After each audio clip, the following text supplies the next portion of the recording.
Welcome back to Fitness, Nutrition and Soul channel. Today we're going to talk about the things we can do to improve the insulin sensitivity. The diabetes is increasing in alarming fold all around the world, especially in the developing countries.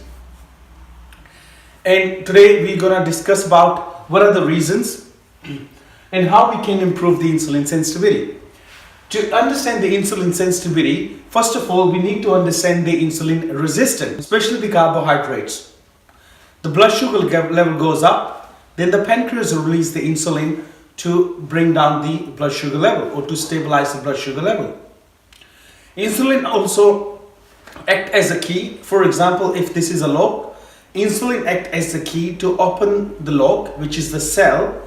So it opens the key and get all the nutrients inside the cell. So what happens is, if you become insulin resistant, your cell, the insulin is coming so the insulin coming as a key, but the cell is not letting the insulin in. So that's when you become the insulin resistance. So that means the large amount of insulin to stabilize the blood sugar level. So for example, a person who is insulin resistant, the body might have to produce 2 times, 3 times more insulin to stabilize the blood sugar level than to the person who got the better insulin sensitivity.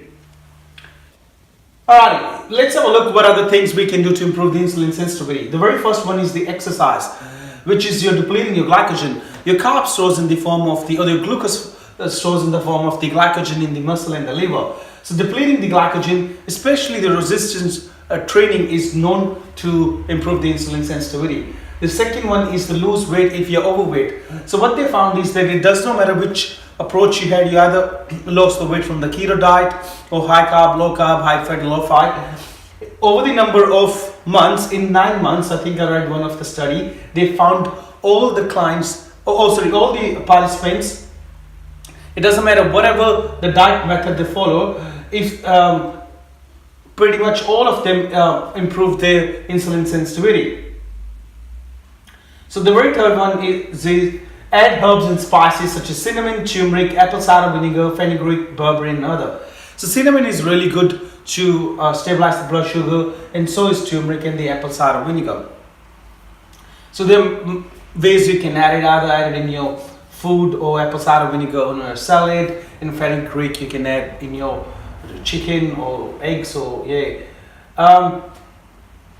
The fourth one is the eat least processed food. So the processed food is got very less fiber and digests pretty quick, and it got other side effects as well. But for this one, we're just gonna want to limit to the eat less processed food, especially the white bread, sugar, cereals, sugar and soft drinks. Then the fifth one is to improve the cholesterol. That one they haven't found the direct link yet, but they found that the improving cholesterol can also help to improve the insulin sensitivity. The sixth one is the maintain weight, lose weight or gain slowly if trying to gain muscle mass. So what happens is, some people try to gain the muscle mass and they do it very quickly, but while doing that they put a lot of fat on, and that can make the insulin resistant as well. For example, if you need 2000 calories and suddenly you start taking 3000 calories, you might gain the muscle, but that extra calories which is not required is gonna store as a fat. And one thing we need to realize here is that muscle building is a very, very slow process, especially for the natural bodybuilder. So overfeeding yourself is not gonna cause the more muscle gain. So try to have only 300 to 500 extra calories than your body required to gain the muscle. The seventh one is reduce stress. The reason stress is because when we get stressed, we try to eat more. It increases your cortisol level, and which cortisol level then increase your blood sugar level. So then it's like a effect all over. The eighth one is the eat more fiber food, because the eating more fiber food will stabilize the blood sugar level. It will not spike your insulin to the same level what is compared to the food which is less fiber. So the ninth one is sleep 7 to 8 hours. So what they found is the people who sleeps only 4 to 5 hours or 4 to 6 hours, they can become, especially 4 to 5 hours, they can become insulin resistant, or the insulin sensitivity goes down.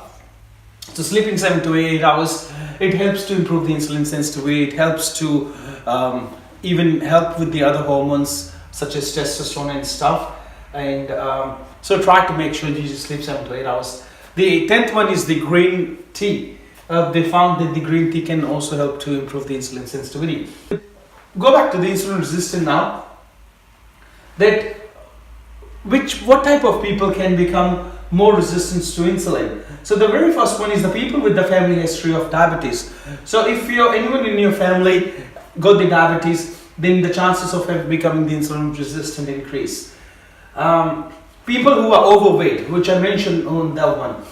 People who are physically inactivity. That's why I said the exercise, the very first one, to improve the insulin sensitivity. A woman with the polycystic ovarian syndrome. If you are age 45 or over, and if you got the sleeping problem. So these are the things they found that the insulin resistance is more common. And to fix all that, you need to do the bound fact, which is to improve the insulin sensitivity. So that's it, guys. Hope that helps.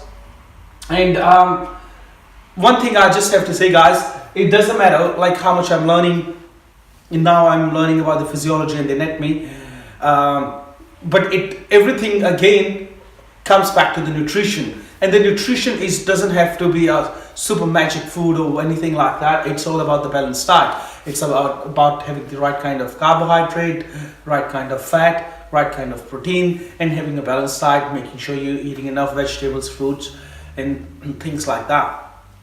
And either it's the insulin sensitivity or diabetes or blood pressure or cholesterol level or your gut health or your mood, it all comes back to your food, sleep, rest, and how well you take care of yourself physically and psychologically.